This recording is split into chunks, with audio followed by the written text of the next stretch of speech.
Nous allons parler de 3 points dans notre séminaire d'aujourd'hui. Le premier point, nous allons parler de l'historique du ministère des diacres que vous portez. Son histoire, ça a commencé comment? Pourquoi est-ce que vous êtes des diacres dans l'église du Seigneur? Le deuxième point, nous allons parler des tâches ou du rôle du diacre au sein de l'église du Seigneur. Si le diacre est là, qu'est-ce qu'il doit faire dans l'église de Jésus? Et au troisième point, nous allons parler de notre église. L'œuvre de rédemption de Jésus-Christ sur cette terre des humains. La seule et la véritable église apostolique qui existe pour le moment. L'église nouvelle apostolat authentique. Là-bas, nous allons parler de l'organisation de notre église. Nous allons expliquer la dénomination. Qu'est-ce que ça signifie lorsque nous parlons de l'œuvre de rédemption de Christ sous la dénomination Église Nouvelle Apostolat Authentique. Comment est-ce que cette église est organisée? L'église dans laquelle nous nous trouvons avec vous par grâce. Nous allons parler de ça. Parlons d'abord de l'historique du ministère des diacres. Pourquoi est-ce que le ministère des diacres a été institué dans l'église? Ça a commencé comment? Qu'est-ce qui s'est passé pour qu'au sein de l'église du Seigneur, que le ministère des diacres, qui est le premier ministère que le Seigneur a pourvu au sein de son église, que ce ministère puisse se retrouver dans l'église? Nous sommes une église chrétienne. Non seulement que nous sommes des chrétiens, nous avons cru au Seigneur Jésus à travers l'enseignement des apôtres. Nous sommes des chrétiens authentiques, des véritables chrétiens. Pas parce que nous voulons nous glorifier ou nous taper à la poitrine, non. C'est parce que nous devons savoir ce que nous sommes. Nous sommes des apostoliques authentiques. Comme l'église primitive, c'est comme ça que l'église dans laquelle nous sommes continue dans les mêmes racines. Qu'est-ce qui s'est passé? Le Seigneur Jésus est venu. L'Ancien Testament a parlé du Seigneur parce que c'est l'ombre de tout ce qui devait se passer dans le Nouveau Testament. Lorsque le Seigneur Jésus est venu, il est venu pour parfaire l'Ancien Testament et continuer les choses dans le Nouveau Testament afin que le plan du salut soit accompli. C'est pour cela que le Seigneur est venu. Lorsqu'il est venu, vous connaissez tout ce qui s'est passé. Vous êtes des apostoliques depuis longtemps. Vous connaissez tout ce qui s'est passé. Depuis la naissance du Seigneur jusqu'à son enfance, à l'âge adulte, tout ce qui s'est passé lorsqu'il a atteint 33 ans, vous connaissez. Même le décès du Seigneur, la mort du Seigneur, la résurrection du Seigneur, vous connaissez. Son ascension lorsqu'il est monté au ciel, vous êtes informés. L'envoi des apôtres, tout cela vous connaissez. Le Seigneur est monté au ciel, il est allé nous préparer une place, il reviendra. Je voulais encore aujourd'hui, chers diacres, vous les rassurer. Je voulais non seulement vous rappeler, mais je voulais les graver dans vos âmes. Le Seigneur Jésus reviendra. Comme il a promis, il a dit que je m'en vais. Je vais auprès du Père. Je vais vous préparer une place et je reviendrai. Il reviendra. Il n'y a personne qui va intervenir pour que le Seigneur ne revienne pas. Personne. Personne ne va entraver ce projet-là. Le Seigneur revient.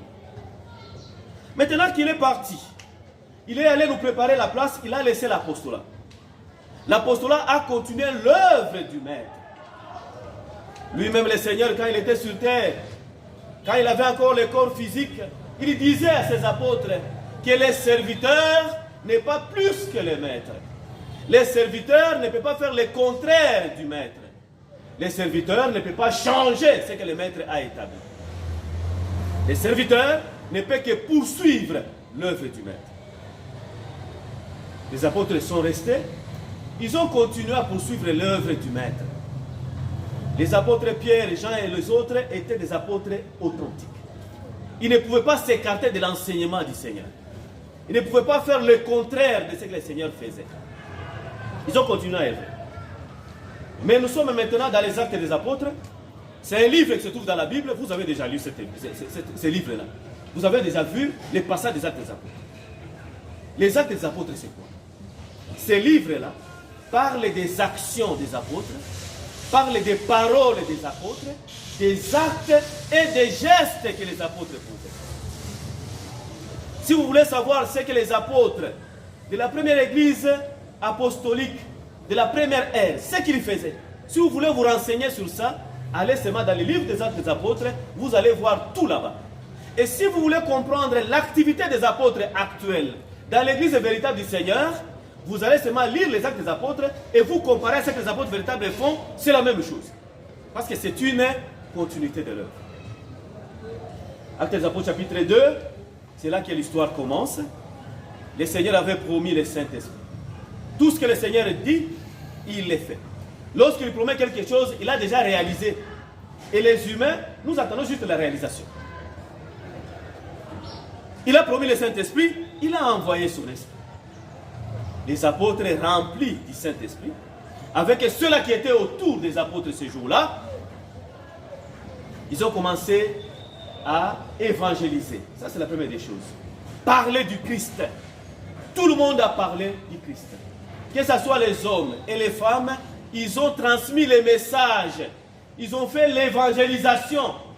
Si vous lisez les Actes des Apôtres chapitre 2, vous allez voir qu'ils parlaient différentes langues, telles que Dieu l'avait conçues. Mais après avoir évangélisé, après avoir parlé du Christ, il fallait maintenant un enseignement. C'est alors que l'apôtre Pierre, qui était le Képhas, qui était la pierre, lui va prendre la parole pour maintenant prêcher la parole. Construire la foi de ceux-là qui avaient reçu l'évangélisation, l'information sur le Seigneur Jésus. Il va faire ce qu'on appelle un office religieux. Il va organiser un culte religieux que nous appelons un service où Dieu va œuvrer. Nous appelons ça le service divin. L'apôtre Pierre va tenir le premier service divin le jour de Pentecôte. Le matin, c'est d'abord raconter, parler de Jésus. Tout le monde, même la mère de Jésus qui était là, même les autres, les Suzanne, les femmes de Tchouza et les autres, pouvaient parler de Jésus, donner l'information. Parce que beaucoup de gens étaient là. Quand ils avaient entendu le bruit, c'était un boom, un vent violent. Et tout le monde était témoin de ça. Même les voisins qui étaient autour, ils étaient témoins. Ils devaient demander de savoir qu'est-ce qui s'est passé. Et quand ils venaient, tout le monde devait parler de Jésus. C'était l'évangélisation, la communication de l'information sur le Seigneur Jésus. Et tout celui qui écoutait cela, même ceux-là qui étaient au temple, qui étaient venus à Jérusalem pour adorer. Mais comment est-ce que ceux-là qui étaient venus au temple vont être en contact avec cette information-là? C'est parce que pendant que les apôtres attendaient le Saint-Esprit, ils étaient au portique de Salomon. Le portique de Salomon, c'était comme la salle annexe du temple de Salomon. Le temple est devant et derrière il y a des chambrettes, il y a des chambres et c'est là qu'elles se réunissaient. Et c'est comme ça que tout le monde qui a entendu le bruit qui était de l'autre côté est venu.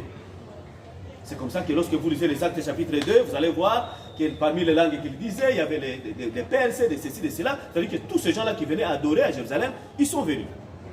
Entrer en contact avec l'enseignement, d'abord avec l'information, puis après, ils vont entrer en contact avec l'enseignement que l'apôtre Pierre va maintenant prêcher. Actes des Apôtres chapitre 2, si vous lisez plus tard, là, plus loin, on va dire que ces gens-là étaient touchés par la parole. Ils étaient vivement touchés par la parole. Parce que l'apôtre Pierre avait expliqué les choses. En commençant par les prophètes, jusqu'au niveau où le Seigneur Jésus est venu. Et il a expliqué, il a dit, le Jésus que vous avez tué là, c'est lui-même le Messie. Si vous continuez à attendre le Christ qui viendra, il est déjà venu, il est mort, vous l'avez tué, il est ressuscité, il est même monté au ciel. Vous l'avez vu, vous l'avez traité de fils de charpentier. C'est lui le Messie. L'apôtre a parlé de ces gens. Il a parlé de Jésus à ces gens et il leur a raconté leur vie. Ils étaient touchés par la parole. Ils ont posé la question à l'apôtre. Maintenant, nous allons faire comment? Il dit non, il n'y a pas de problème. Il n'y a pas d'autre chose à faire. Vous allez faire seulement comme nous. Vous acceptez la parole, on vous baptise, vous confessez vos péchés, vous vous repentez et c'est fini. Vous devenez des disciples du Seigneur Jésus. Et vous n'allez plus les tuer parce qu'il est monté au ciel. Et vous n'allez plus nous tuer. Mais tous, nous allons commencer à parler de lui. Beaucoup de gens ont accepté cela. Ils se sont fait baptiser. La Bible nous dit, Actes des Apôtres chapitre 2 toujours, plus ou moins 3000 hommes, sans compter les femmes et les enfants, avaient accepté l'évangile ces jours. Ils ont reçu l'information, ils sont venus, après ils ont écouté maintenant la parole que l'apôtre prêchait, l'enseignement, la prédication. Touchés, convertis, ils se font baptiser et deviennent des disciples. Le nombre augmente. Vous vous souvenez, lorsque le Seigneur monte au ciel, il laisse les 12 apôtres, parce que l'apôtre Judas était déjà décédé. L'apôtre Matthias avait remplacé l'apôtre Judas. Ils étaient à 12. Mais plus c'est ceux-là qui étaient autour des apôtres et des disciples, plus ou moins 120 personnes seulement. 120. Mais ce jour-là, à ces 120 personnes, 3000 hommes en termes de garçons, sans compter les femmes en termes de filles, sans compter les enfants. Donc ça devient un monde. Les apôtres se retrouvent face à 8000, 10 000 personnes. Ça devient un grand nombre de disciples. Le premier problème se pose, la prise en charge. Comment est-ce que nous allons les prendre en charge? Nous, apôtres, nous ne sommes qu'à 12. Nous allons les prendre en charge. Ça, c'est le premier problème. Le deuxième problème qui va intervenir dans cette histoire-là des choix des diacres, c'est que ceux-là qui viennent maintenant, ils commencent à vivre la vie de la communauté, la vie des disciples de Jésus. Touchés par l'enseignement, ils changent leur vie, ils deviennent des disciples de Jésus. Alors chacun se dit, à quoi bon rester avec mes histoires à la maison? Il faut que je commence à amener seulement ce que j'ai, que j'apporte là où il y a les apôtres. À ce moment-là, nous mangeons ensemble.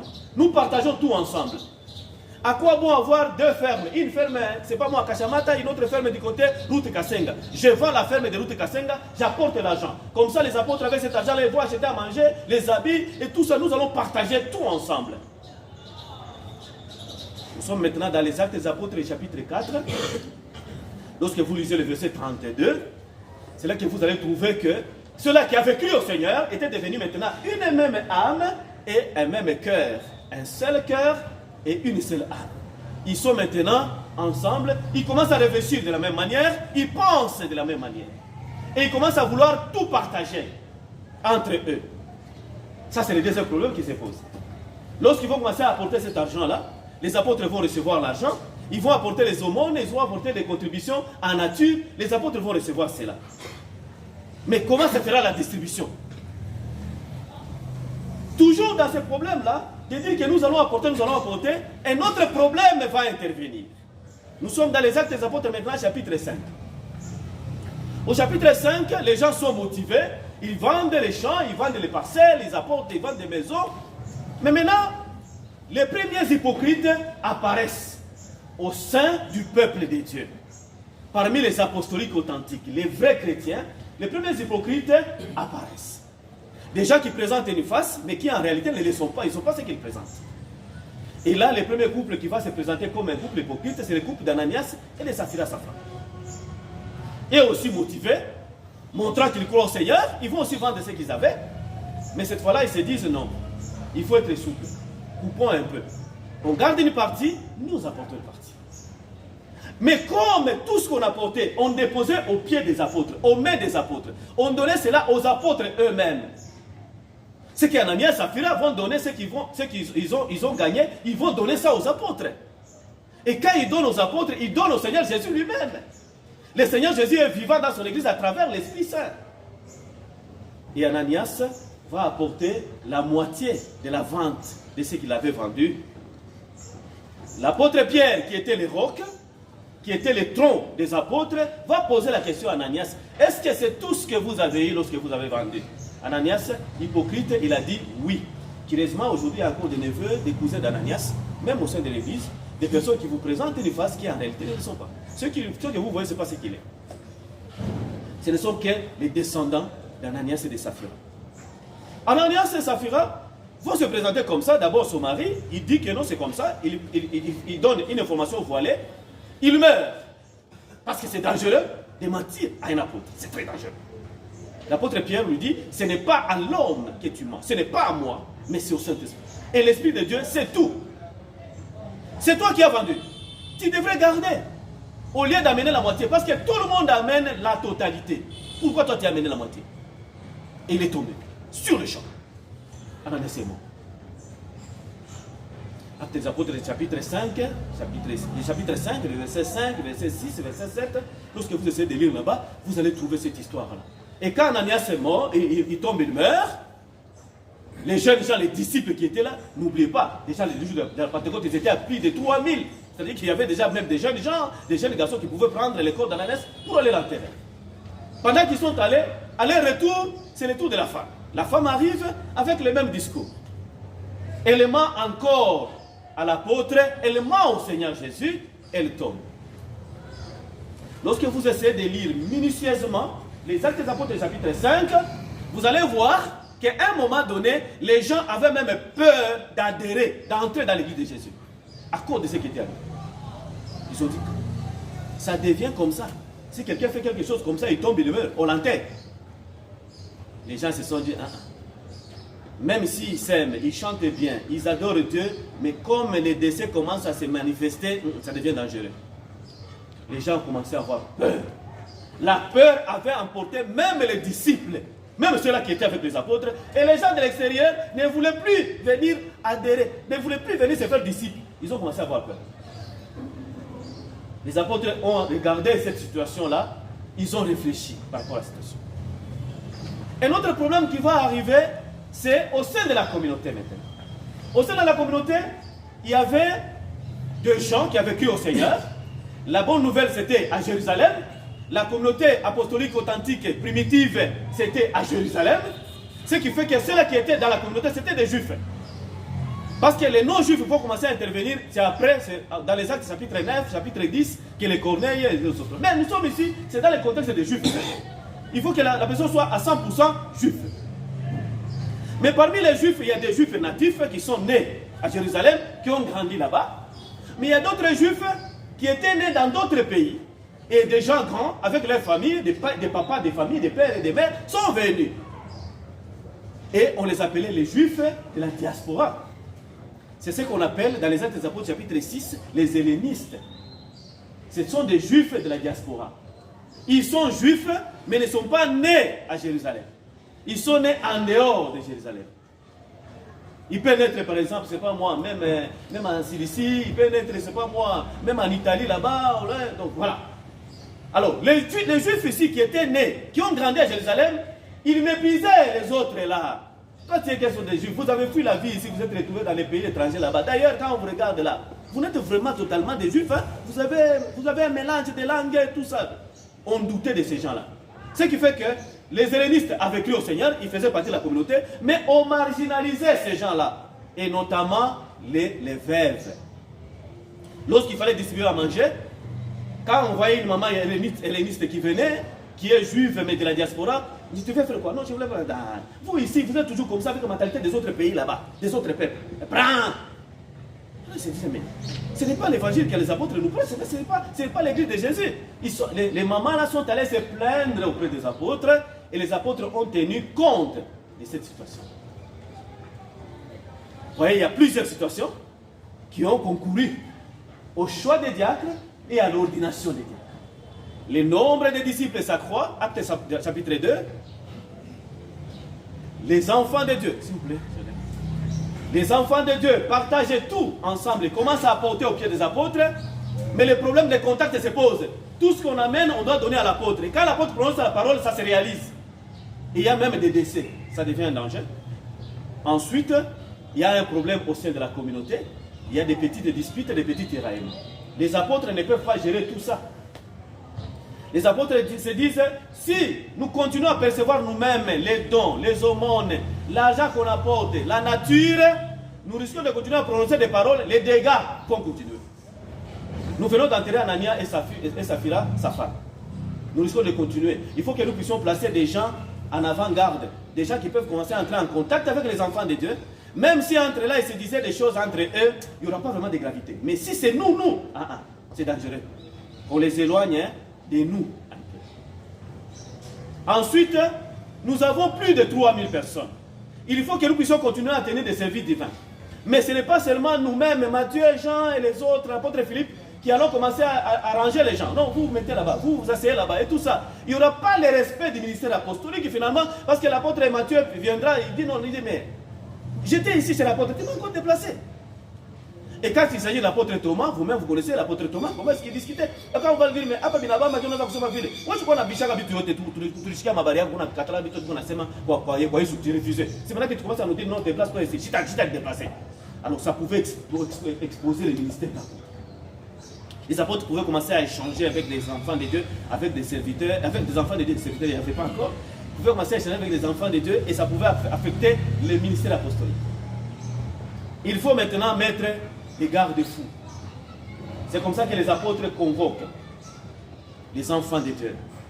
Nous sommes dans les Actes des Apôtres, chapitre 6. Ils convoquent les enfants de Dieu. Le diacre peut couper son enregistrement. On va vous envoyer. Si vous pouvez faire l'audio si vous voulez. La vidéo, si ça part, voilà. Il y a trop de problèmes. C'est alors que, vous pouvez faire l'audio là. C'est alors que, dans les Actes des Apôtres, chapitre 6, ils vont convoquer les gens, les membres de la communauté. Ils vont leur dire, choisissez parmi vous quelques frères qui peuvent être institués d'un ministère et eux vont commencer à nous aider à exécuter certaines tâches. Les apôtres ont donné un critérium. Ils n'ont pas dit que celui qui a son cousin, il peut l'amener. Celui qui a le fils de sa sœur, il peut l'amener. Non. Ils ont donné un critérium. Ces gens-là doivent être remplis de l'Esprit de Dieu. Parce que nous sommes scellés. Ces gens-là doivent avoir la crainte de Dieu. Ces gens-là doivent être respectés par toute l'assemblée. Lorsqu'on voit ces messieurs-là, que nous allons investir dans le ministère des diacres, quand on les voit, tout le monde les craint. Parce qu'il se dit, il a l'Esprit de Dieu au-dedans de lui. Il a Dieu en lui. Ne nous amenez pas vos cousins, vos oncles. Amenez-nous des gens. Si parmi vos cousins, il y a un cousin qui est rempli de l'Esprit de Dieu, qui est respecté, il n'y a pas de problème. Mais si votre cousin, c'est un ivrogne, c'est un bandit, c'est un coureur de jupons, même si c'est le fils à votre soeur, c'est votre neveu, ne l'amenez pas. Nous n'avons pas besoin de ça. Amenez-nous des personnes normales, remplies de l'Esprit de Dieu, des gens consciencieux, qui craignent Dieu, en qui on porte un bon témoignage. Lorsqu'on les voit passer, on se dit, Mungweko Umu. Ils sont allés. Ils se sont concertés. Et ils ont présenté 7 personnes. Les apôtres ont vu les 7 personnes. Ils ont posé le premier acte apostolique d'ordination ces jours-là. Ils ont imposé les mains, ils ont prié et ces 7 personnes étaient devenues des diacres.